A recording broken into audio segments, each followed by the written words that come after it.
Thanks for watching. I'm Joan Sheridan and I teach weaving. This is a video primer on how to make weaving knots.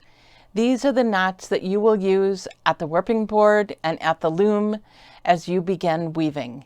Follow along with me. We'll start with the overhand knot because the overhand knot is the basis for several of the knots used in weaving. It's very simple. We cross the threads and pull a tail through.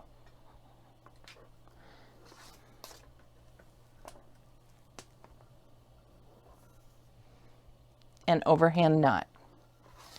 Now we'll do a bow tie. It starts with an overhand knot.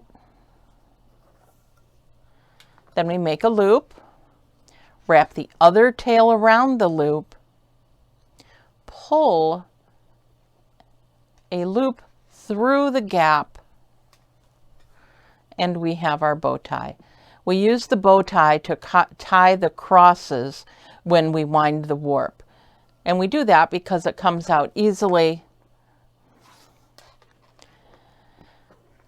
An overhand knot is also the basis for a square knot. Now when you look at this, you have one that's coming toward you and one that's going away from you.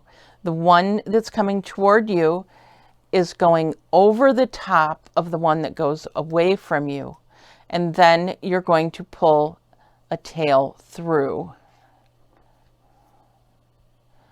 And that is what a good square knot looks like. It's nice and snug. It nestles into itself.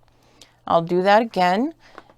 And when I learned how to make this knot, I was taught a little rhyme: right over left and left over right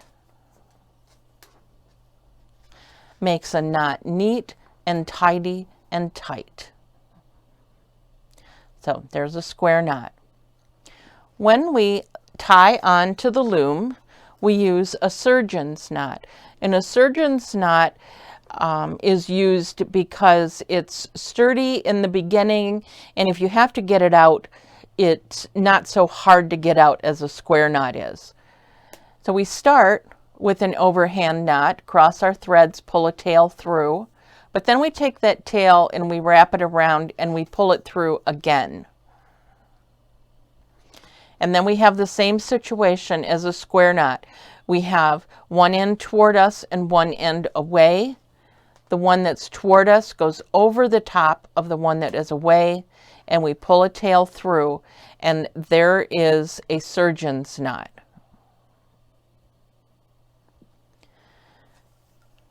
Now I want to show you two versions of an overhand knot. One is used, for example, if we're joining two threads. We make a loop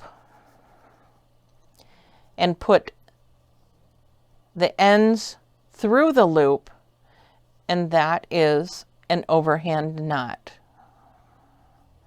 So it's the same as the other overhand knot. We're making a loop and we're pulling the tail through. We may also use it to attach our warp to the warping board. In that case, we start with a loop. We wrap the loop around to make another loop, pull the loop through, and now we can attach this end to the warping board.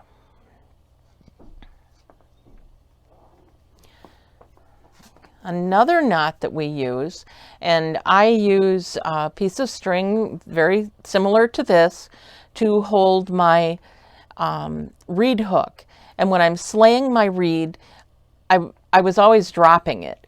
So I learned to make a lark's head knot. And a lark's head knot, when you put your thumb and your forefinger through a loop, spread out, come down and touch your thumb to your forefinger and pull that yarn through.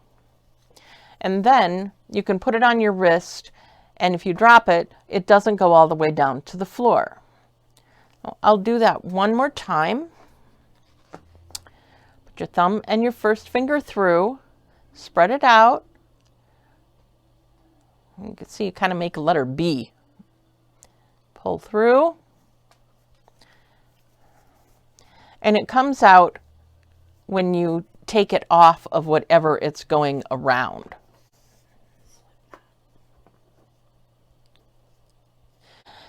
When we make a slip knot,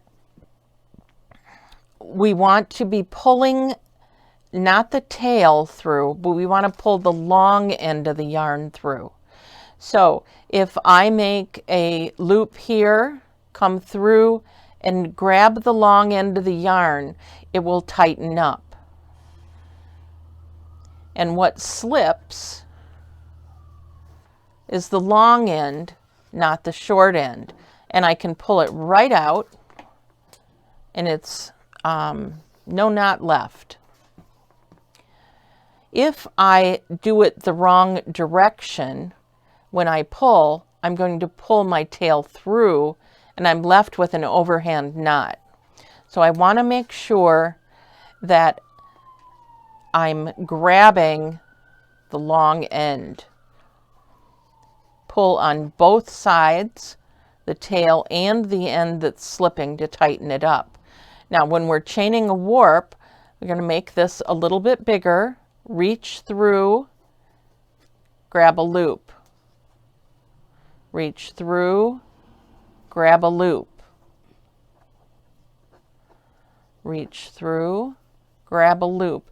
And if you pull up on the side that's coming from your chain, it will snug up your chain so that it'll contain your yarn better. So I think I'm pulling up on this yarn here, pull up, and you can see that this chain is tightening. And what this does is keep our warp snug and secure, and when we're ready for it to come out, all we have to do is pull and it'll come right out. Thanks for watching. Again, I'm Joan Sheridan, and I hope that you have found this helpful and that you will apply what you have learned to your first weaving lessons.